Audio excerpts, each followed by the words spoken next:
অনেক দিন পর প্রায় ১-১.৫ বছর পর ২ বান্ধবী একসাথে আমরা। যদিও আমাদের ফোনে কথা হয়, তারপরেও একসাথে হয়ে কি রেখে কি গল্প করব বুঝতেই পারতেছিলাম না। গল্প যেন শেষই হচ্ছিল না। কোথা দিয়ে যেন সময় শেষ হয়ে যাচ্ছিল। ফোনে তো কথা হলে আমরা ছাড়িই না, প্রায় ৪০ মিনিট ১ ঘন্টাও কথা বলি আমরা। কই দিয়ে যে ৪০ মিনিট সময় চলে যায় বুঝতেই পারি না।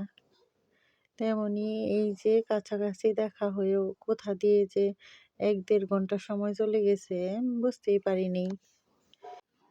আর যখন একা থাকি তখন আর সময় ফুরায় না। কথায় আছে না যে একাকিত্ব সময় কাটে না, সেই কথাটাই সত্য। বান্ধবীকে পেয়ে মনে হইতেছিল যে সেই ছোটবেলায় ফিরে গিয়েছিলাম আবারও। যেন ১-২ ঘন্টায় ভুলেই গিয়েছিলাম সব। আমরা যে বড় হয়ে গিয়েছি, আমাদের যে বিয়ে হইছে, সংসার আছে, বাচ্চা-কাচ্চা আছে, সবকিছু ভুলে গিয়েছিলাম। দেখেন কত হাসাহাসি, কত ফাজলামি করতেছিলাম। ভিডিও করছিলাম। এই যে সেই প্রিয় স্কুল আমাদের, সেই প্রিয় স্কুলেই আমরা আবার গিয়েছিলাম। তো সেই স্কুলের স্মৃতিচারণ করতে করতেই সময় কেটে গেছে কিছুটা সময়।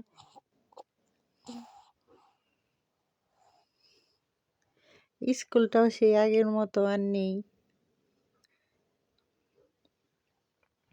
স্কুলে যেয়েও চিনতে পারি না সেইটা আমরা সেই স্কুলে পড়ছি। স্কুলটা অন্যরকম হয়ে গেছে, সব কিছুই অন্যরকম হয়ে গেছে। শুধু আমাদের দুজনের মনের মিলটাই এক রয়ে গেছে। দুজনের মতামত এক আমাদের, সব সময় থাকতো। এই যে ওরে ভিডিও করে দিতেছিলাম, ও আবার একটু ভিডিও করতে, ছবি তুলতে একটু পছন্দ করে আগে থেকেই। সেই সুযোগে একটু ভিডিও হয়ে গিয়েছিল আমার। দেখাও হতো না যদি বান্ধবীর বাড়ি পূজা না থাকতো। পূজায় গিয়েছিলাম পূজা করতে। তো পূজা-টূজা সেরে বান্ধবীর সাথে আমাদের সেই পুরনো স্মৃতি স্কুলে ঘুরতে গিয়েছিলাম। ঘুরতে যেয়ে এইসব ভিডিও করা হয়েছে। সাথে আমার আরেকটা বান্ধবীও ছিল, সেও ভিডিওতে আসেনি, তাকে দেখাতে পারলাম না। অন্য কোনো এক ভিডিওতে তার সাথে দেখা হবে। এই তো এই যে আমার এক মেয়ে, এই যে বান্ধবীর একটু মজা করে খাইয়ে দিয়েছিলাম ভিডিও করার জন্য। এই ভিডিওটা